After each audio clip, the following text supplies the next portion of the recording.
Antenne 2, 20h, le journal de la rédaction, Henri Sagnier. Bonsoir. Le gouvernement Rocard ne sera finalement connu que demain. Pour l'instant, aucune explication, tant à l'Elysée qu'à l'hôtel Matignon. On sait simplement que le président et le Premier ministre, Michel Rocard, se sont vus pendant 1h30 cet après-midi. Dans quelques instants, nous appellerons l'hôtel Matignon en direct afin de glaner les toutes dernières informations.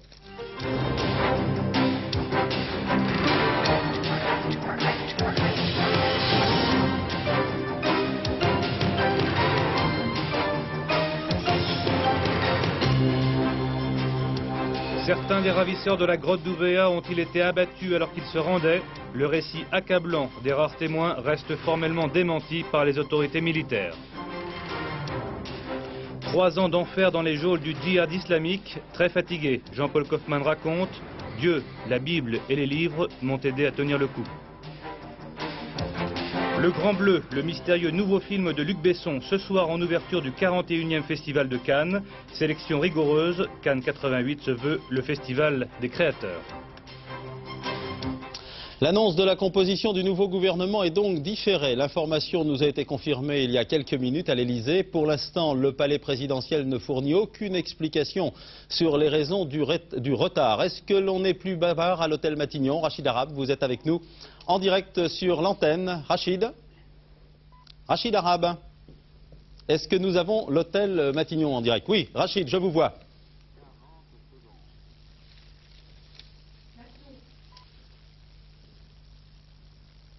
Oui, je vous vois Rachid, mais je ne vous entends pas. Je voudrais savoir, je voudrais qu'on fasse un petit signe en régie. Est-ce que l'on entend Rachid Arabe? Non, on ne l'entend pas. Eh bien, nous ferons une nouvelle tentative tout à l'heure. Le nouveau Premier ministre va devoir faire face à un certain nombre de dossiers urgents. Certains dossiers qui sont directement liés à l'actualité coïncident avec les priorités pour la France définies récemment par Michel Rocard. Le nouveau Premier ministre donnera la priorité à l'Europe, aux exclus de la société, à l'emploi et à l'éducation. Henri Elie. Priorité des priorités, l'éducation. Michel Rocard estimait encore il y a peu qu'il serait sage pour que la machine gouvernementale respecte la priorité à l'éducation nationale, que le Premier ministre prenne lui-même en charge ce ministère. Toujours est-il que dans sa lettre aux Français, le président de la République proposait une augmentation de 15 milliards de francs du budget de l'éducation étalé sur 4 ans, afin d'accorder les crédits nécessaires à la modernité des enseignements, à la revalorisation de la fonction enseignante, enfin à la qualité des équipements. Le chômage, même si l'INSEE estime que la dégradation de l'emploi devrait être plus faible en 88, les experts s'attendent néanmoins à une augmentation du nombre des chômeurs d'ici à la fin de l'année, de 170 à 200 000 demandeurs supplémentaires par rapport à mars 87. Le gouvernement devra donc mettre en place un nouveau dispositif, priorité notamment aux jeunes et aux chômeurs de longue durée. Minimum social et impôt sur les grandes fortunes. 2 000 francs de revenus minimum pour une personne seule, 3 000 francs pour un couple, plus 600 francs par enfant. Cela coûterait 8 milliards de francs, financés en partie par le rétablissement de l'impôt sur les grandes fortunes. À ce propos, je suis partisan, disait encore récemment Michel Rocard, de la création d'un impôt sur la fortune, ce qui n'est pas tout à fait la même chose. L'impôt sur les grandes fortunes était inutilement agressif. Quand on y était astreint, on se sentait coupable. L'Europe. Le principal est que l'Europe avance, déclarait François Mitterrand, toujours dans sa lettre aux Français. Mais la tâche est lourde, a-t-il aussitôt ajouté, et cette lourde tâche incombe désormais au Premier ministre, qui devra mettre la France sur les rails de l'Europe d'ici le 31 décembre 1992. Voilà, sachez encore que les propositions de Michel Rocard figurent dans un livre que voici, qui est intitulé Le cœur à l'ouvrage. Le livre date d'octobre 87. Il sera intéressant d'ailleurs de voir si l'ouvrage résiste à l'épreuve des faits. À l'étranger, la nomination de Michel Rocard est plutôt bien accueillie. En Europe comme aux États-Unis, on souligne volontiers la dimension internationale du nouveau Premier ministre. À Washington, et ce n'est là d'ailleurs qu'un exemple, on rappelle que Michel Rocard avait été reçu tour à tour par Ronald Reagan et George Bush. Commentaire de Jacques Abouchard. Ils ont l'air complices de 2 amis qui s'en racontent une bien bonne. Michel Rocard avait été reçu par Ronald Reagan à la Maison-Blanche il y a 1 an, presque jour pour jour. Ils avaient surtout parlé défense et rapport franco-américain. Visiblement, il y a pris goût et plaisir. Et visiblement, dans la situation de négociation Est-Ouest où nous sommes aujourd'hui, la France n'est pas pour lui un problème, elle est plutôt un appui. À l'époque, Michel Rocard visait la présidence de la République. Il avait mis à profit sa visite aux États-Unis pour rencontrer les principaux responsables américains, à commencer par le secrétaire d'État Schultz. Il s'était également entretenu avec le ministre de la Défense, Caspar Weinberger, et avec James Baker, le ministre des Finances. C'est dire que le nouveau chef du gouvernement français est ici en pays de connaissance. La presse commande d'ailleurs abondamment sa nomination en insistant sur son pragmatisme et son socialisme rose pâle, une couleur qui plaît beaucoup à Washington. Merci, je vous le disais tout à l'heure, donc l'annonce de la composition du premier gouvernement Rocard est donc différée. L'information a été confirmée officiellement à l'Elysée. Est-ce qu'on a d'autres précisions à l'hôtel Matignon? Rachid, je vous aperçois, je pense que vous nous entendez et que nous vous entendons bien là maintenant. Je vous entends et j'espère que vous m'entendez. Oui, Henri, Michel Rocard prend son temps. En revenant tout à l'heure de l'Elysée, le Premier ministre nous a lancé cette phrase toute simple: je ne vous ai jamais dit que c'était pour ce soir. Et effectivement, Michel Rocard ne s'est attelé à la tâche que depuis 24 heures. Depuis hier soir, il travaille beaucoup, il voit pas mal de monde, notamment le président de la République. Il téléphone beaucoup également avant d'établir sa liste définitive. Cela étant dit, il y a bien évidemment des difficultés à résoudre, des accords à trouver avec l'Elysée et puis des susceptibilité à ménager, notamment du côté du Parti socialiste. Cela étant dit, la nomination d'un nouveau premier secrétaire du PS interfère-t-elle sur la composition du gouvernement, comme le pensent certains?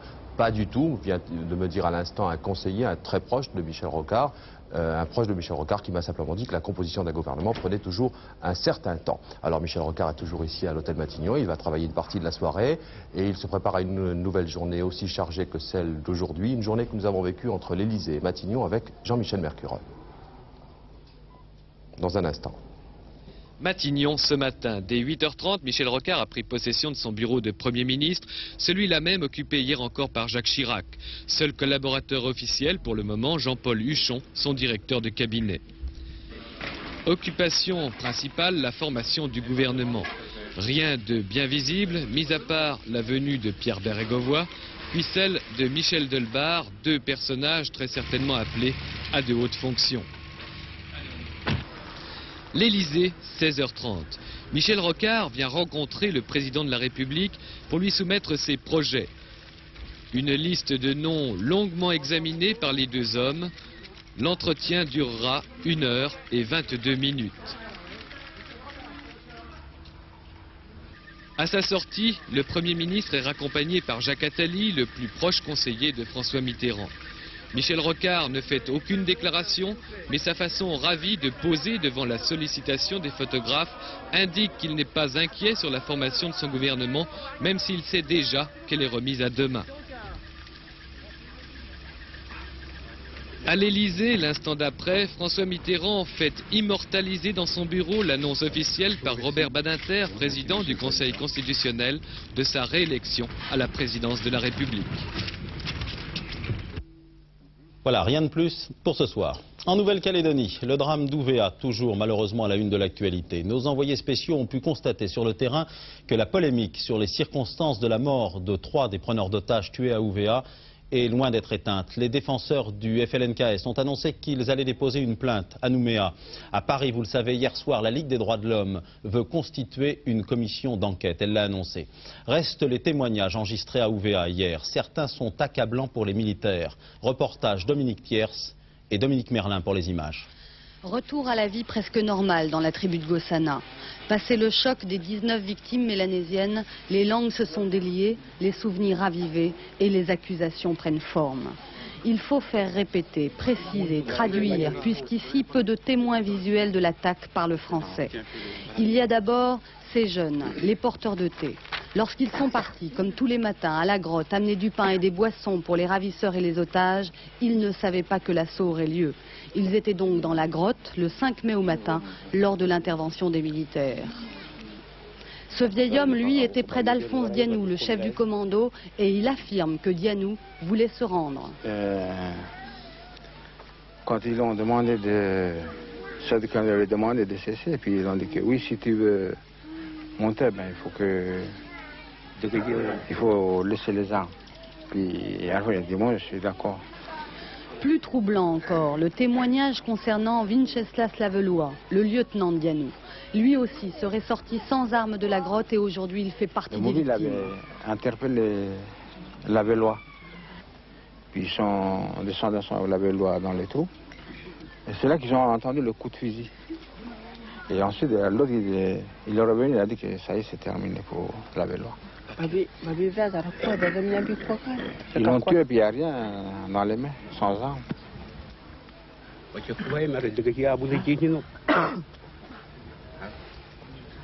Mais la Bellois, il faisait partie du groupe des ravisseurs.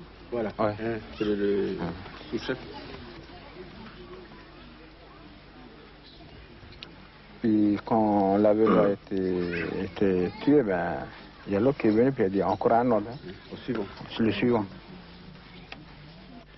Vaina Amossa, 19 ans, n'était pas un ravisseur, c'était l'un des porteurs de thé. Selon ses camarades, il aurait été abattu par un militaire d'une balle dans le dos, au moment où un autre militaire lui avait fait signe de s'approcher. Pour le FLNKS, ces 3 morts sont suspectes. Cette version des événements donnée à Gossana s'oppose vigoureusement à celle avancée par les autorités militaires.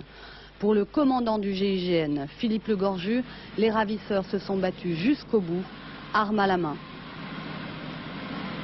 Oui, je vous rappelle également que le général Vidal, qui dirigeait l'opération d'Ouvéa, a démenti formellement toutes les affirmations des derniers jours. J'avais donné, a-t-il dit, des consignes très strictes pour ne tirer ni sur les blessés, ni sur les gens désarmés, ni sur tous ceux qui se rendaient. Fin de citation.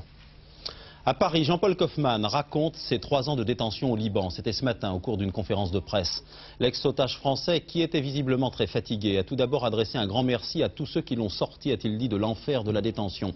Ensuite, Jean-Paul Kaufmann a évoqué tour à tour Dieu, la Bible et les livres qui lui ont permis de tenir le coup pendant 1037 jours. Témoignage au micro de Jérôme Bonny.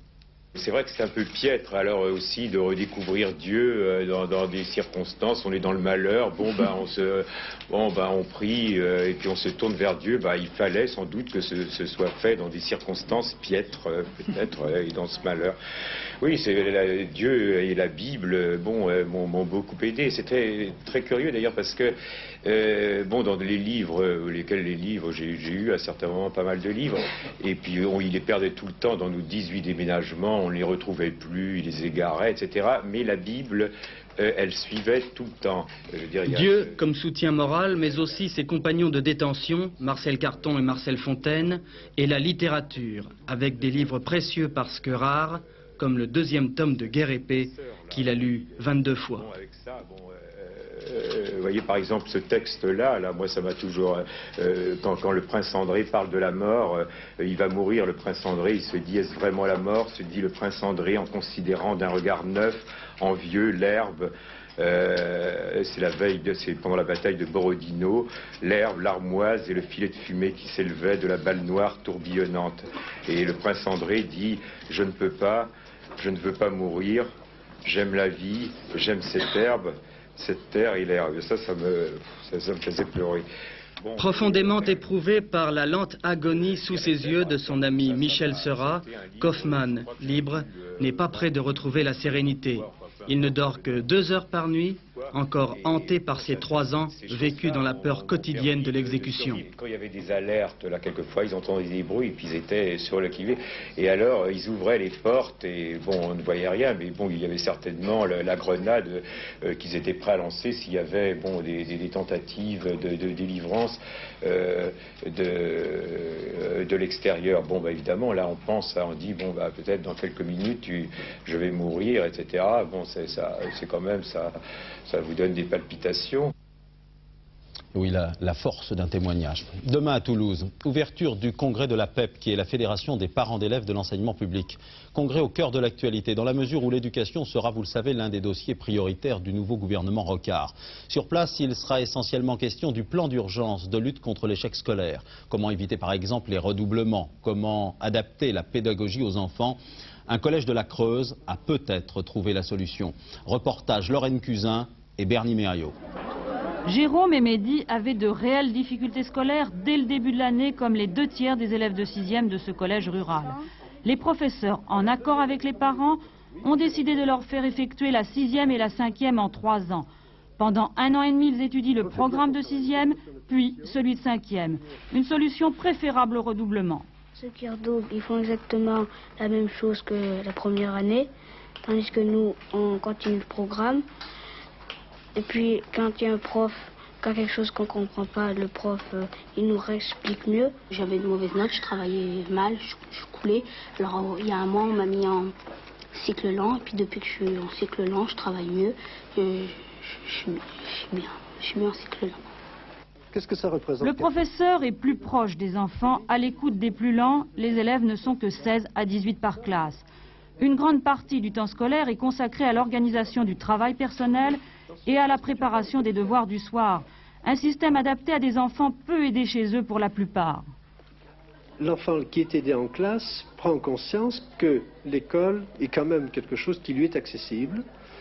Et il s'aperçoit peu à peu que lui aussi peut réussir, et partant de là, eh bien, il peut continuer une scolarité tout à fait normale. Avant, il était timide du fait des mauvaises notes, il se sentait rabaissé par rapport aux autres. Il s'épanouit d'un coup, d'avoir des bonnes notes, il se sentit et en plus il est dans le groupe de tête, ça va vraiment bien. En 4e et 3e, plus de distinction entre les élèves. Désormais au collège, fini les abandons en fin de 5e. Très peu d'élèves sont orientés précocement vers l'enseignement professionnel. Hubert, un ancien du cycle en 3 ans, a comblé son handicap de départ. En 4e, j'avais un niveau tout à fait normal, quoi. J'étais avec les autres dans les groupes, j'avais 12 de moyenne, c'est correct. Si en 82, date de démarrage de l'expérience, il y avait uniquement 58% de nos élèves de 5e qui passaient en 4e, cette année, nous en aurons probablement 82%.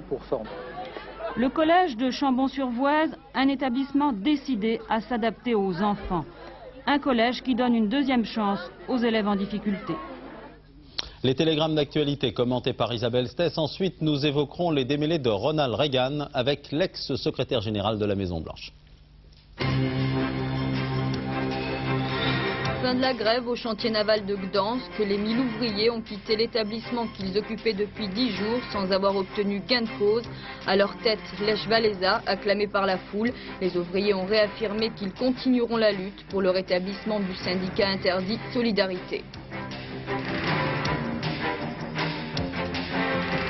Explosion d'une voiture piégée à Nicosie, près de l'ambassade d'Israël. 2 personnes, dont le chauffeur du véhicule, ont été tuées, 32 autres blessés. Selon la police, l'attentat visait l'ambassade d'Israël. Il a été revendiqué par l'organisation palestinienne Abou Nidal.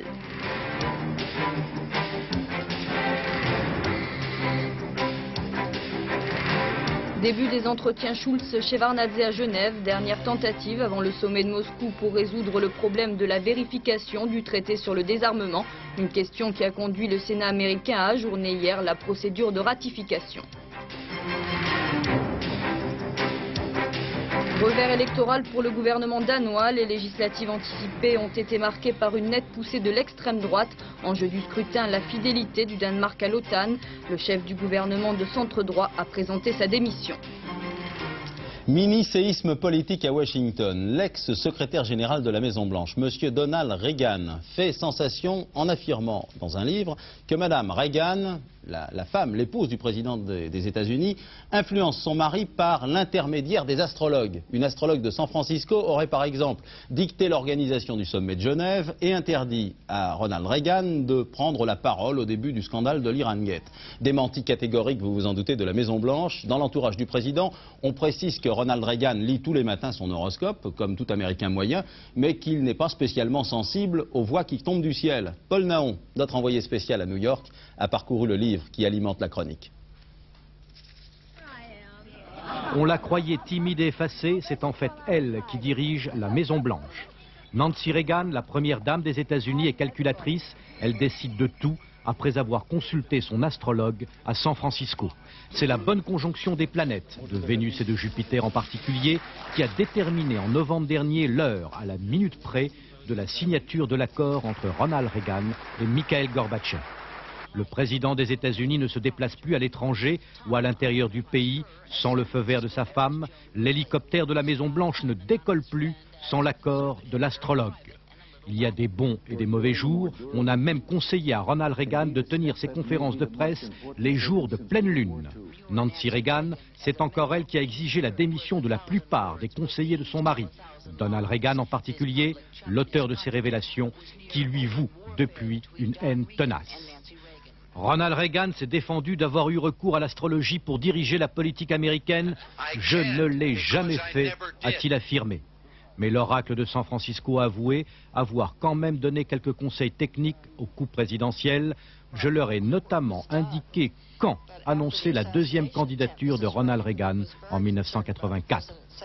Quant à Nancy Reagan, elle a déclaré « Ce livre est un tissu de mensonges, mais comme des millions d'Américains, je continuerai à consulter les astres. » Le président des États-Unis est du Verseau. Alors voici ce que lui prédisent les astres pour ce mois de mai. Amour, bonheur et harmonie dans son foyer grâce à Jupiter. Ne rien tenter pour sa carrière avant le 24 mai. Après cette date, tout est possible. Alors coïncidence ou pas, le sommet de Moscou aura lieu à la fin de ce mois. En Bretagne, épilogue dans l'affaire du Tagno, une affaire qui remonte au 7 mars 1980. Le tribunal de grande instance de Brest a constaté aujourd'hui que les communes ne poursuivront pas les actions judiciaires. En toile de fond, une campagne de promotion du tourisme qui s'accommode fort mal de l'image d'une marée noire. Dominique Verdaillan. Tagno, un nom que la Bretagne tente d'oublier et de faire oublier. Le 7 mars 80, au large de l'île de Batz, 8000 tonnes du pétrolier malgache noircissent le littoral 2 ans après la mer Noire de la Moko-Cadiz. Les vagues quand elle est là, vous aurez dit un tremblement de terre. Elle ne pouvait même pas se crever l'épaisseur de pétrole qu'il y avait. C'était... et l'odeur alors. Février 88, au lendemain du procès de la Moko, l'État renonce à poursuivre la compagnie pétrolière. Les 28 communes sinistrées se résignent à négocier à l'amiable. Pour Jean-Baptiste Henry, leur porte-parole, la décision prise par le Tagno ne présage en rien des suites qui seront données à l'affaire Amoco. Les Bretons mènent un combat global contre la pollution et contre les différentes catastrophes qui ont atteint notre littoral. Nous sommes dans la situation d'une victime sur laquelle 2 camions auraient passé l'un après l'autre, et chacune essayant, si je peux dire, d'échapper à ses responsabilités en chargeant l'autre. Trégastel, une des communes des 120 km du littoral pollué. La mer y a joué son rôle de machine à laver. Du point de vue économique et touristique, Trégastel commence seulement à relever la tête. Les 300 000 francs que la ville s'apprête à recevoir sera surtout consacré à revaloriser son image de marque. Aujourd'hui, la Bretagne pense surtout à l'été 88. Elle essaye d'oublier aussi que chaque jour, 1 500 000 tonnes de pétrole passent au large de ses côtes et que les outils de première intervention restent la pelle et la poubelle.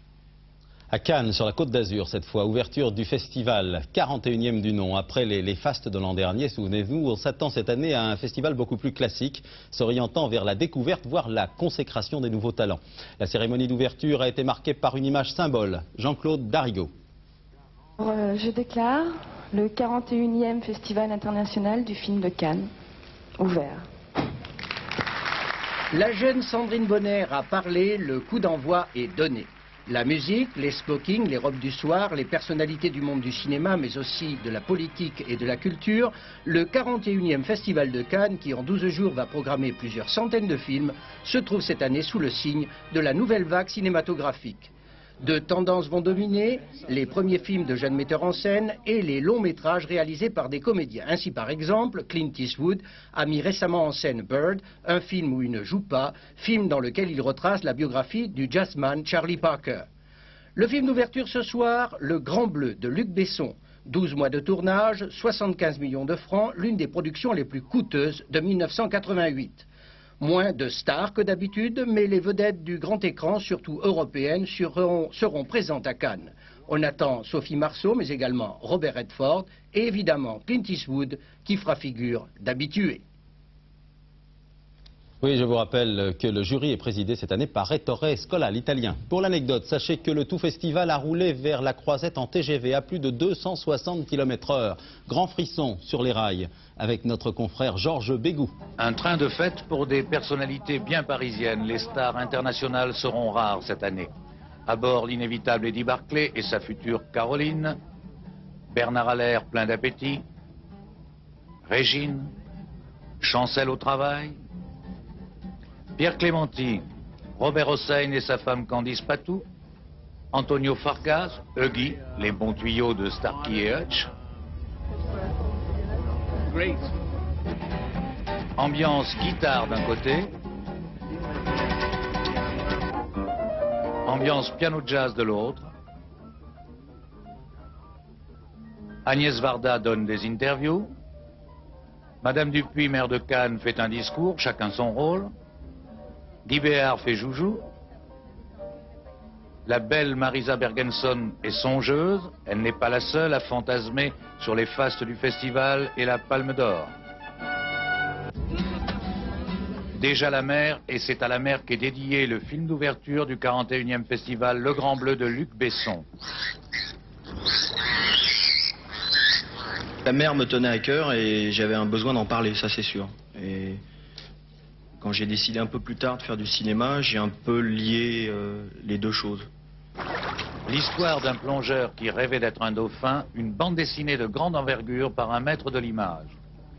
Un résultat de sport, il s'agit de tennis. Nouvelle qualification pour le Français Thulan. C'est au tournoi de Rome, en Italie. Après avoir battu facilement Boris Becker hier, ce qui était en soi une jolie performance, eh bien Thulan a battu aujourd'hui Sergio Casal, l'Espagnol, qui n'est pas n'importe qui. Je vous donne le score, sans appel, 6-2, 6-3. Les pronostics de Pierrette Bresse pour le quartet et le tiercé de demain dans le prix des Gravilliers. C'est à Longchamp. 14 partants. Voici les pronostics de Pierrette. Le 14, le 10, le 4... le 13, le 12, l'As, le 2 et le 7, je récapitule tranquillement.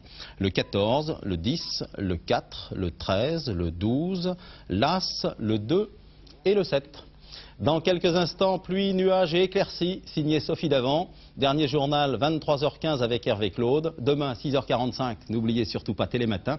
À 7h45, c'est monsieur Louis Mermas qui sera l'invité des 4 vérités. 13h, édition de la mi-journée avec le tandem Charnenay-Lémergie. Merci de votre fidélité.